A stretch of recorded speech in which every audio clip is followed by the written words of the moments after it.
The president's maximum pressure and the leverage created by the success of Operation Epic Fury led to the Iranian regime asking for and ultimately agreeing to a ceasefire proposal with the United States. President Trump forged this moment. Iran begged for this ceasefire. They've had enough. President Trump made history. Never underestimate President Trump's ability to successfully advance America's interests and broker peace.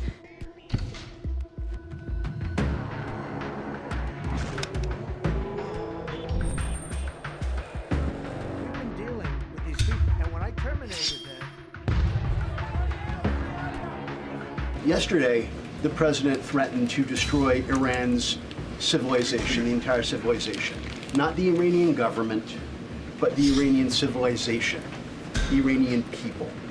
The U.S. has been a moral leader for most of its history by fighting wars against other governments, not against civilizations. How can the president claim that America can ever have the moral high ground if he's threatening to destroy civilizations and not casting wars as fights against other governments? Essentially taken out the military of a rogue Islamic regime that has chanted death to America for 47 years, that has killed and maimed thousands of American soldiers over the course of the last 5 decades.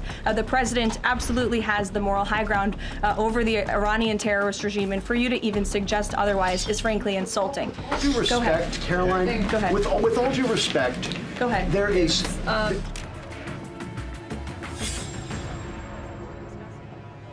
What was your understanding of what he meant when he said, this civilization is going to be eliminated? It was a very, very strong threat from the President of the United States. It was a very strong threat that led to results. And as the Secretary of War stated at the Pentagon this morning, it was not an empty threat by any means. And I think that's something we should all be grateful for. The United States is a moral leader in the world, given that he I was asked this exact same question by your colleague Andrew in the back, and I think, again, the insinuation by anyone in this room that Iran somehow has the moral high ground over the United States of America is insulting, considering the atrocities that they have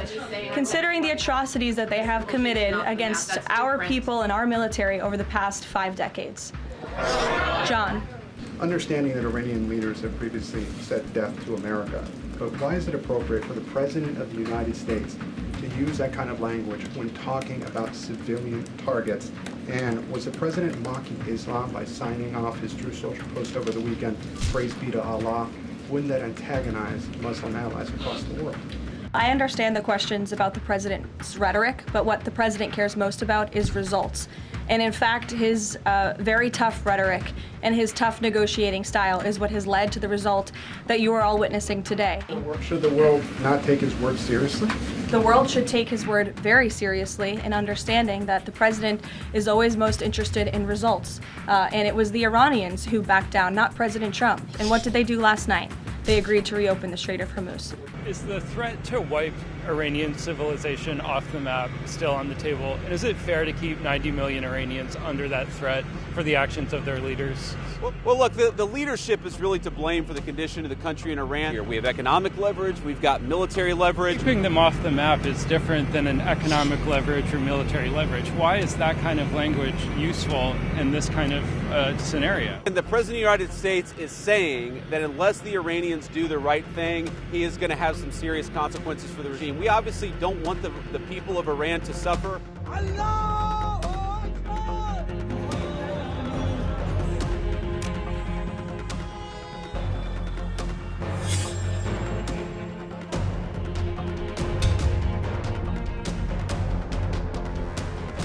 The first 10-point proposal was something that was submitted, and we think, frankly, was probably written by ChatGPT. That immediately went in the garbage and was rejected. The idea that President Trump would ever accept an Iranian wish list as a deal is completely absurd. The president will only make a deal that serves in the best interests of the United States of America. We'll be hanging around. We're not going anywhere. He ultimately said, we can take it all from you. That type of threat is what brought them to the place where they effectively said, hey, okay, we want to cut this deal. We are not putting any trust on the other side. Everything is now temporary. even the arrangements for the Strait of Hormuz is temporary. And we'll see how serious is the other side. There might be some new arrangements in the Strait of Hormuz.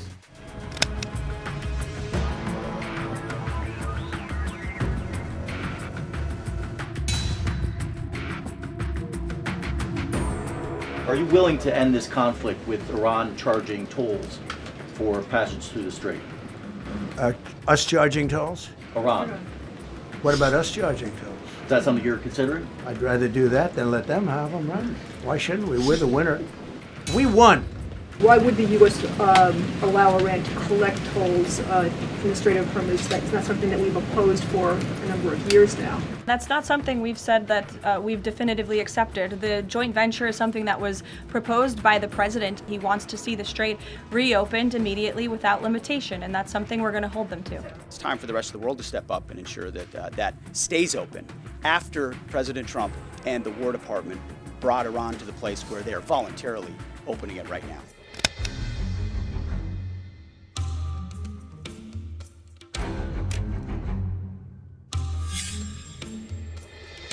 Asim Munir has developed a good rapport with President Trump. That matters a lot, particularly with Trump, to have that kind of personal relationship and liking of a person.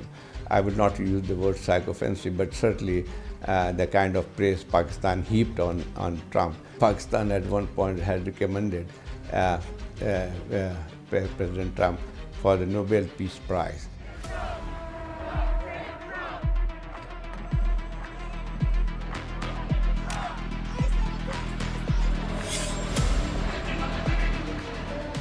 He has cornered himself. Oil prices were skyrocketing. Stock markets were plummeting. The support for him was waning by the minute. Calls for impeachments, calls for him to step down internally.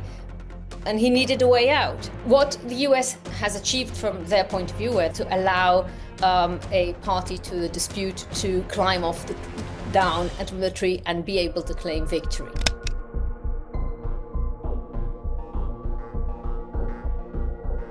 And to our Israeli allies, thank you for being brave. The rest of the world and the rest of our so-called allies saw what real capabilities look like. They should take some notes. That this war wasn't our war. We're not getting drawn into this war. We've always acted in collective self-defense. No podemos aceptar que ningún país quiera darnos reglas a los demás, reglas de convivencia. Oír palabras como las de estos días sobre desolación, de volver a la Edad Media y demás son absolutamente inaceptables desde el punto de vista de la paz y del derecho internacional.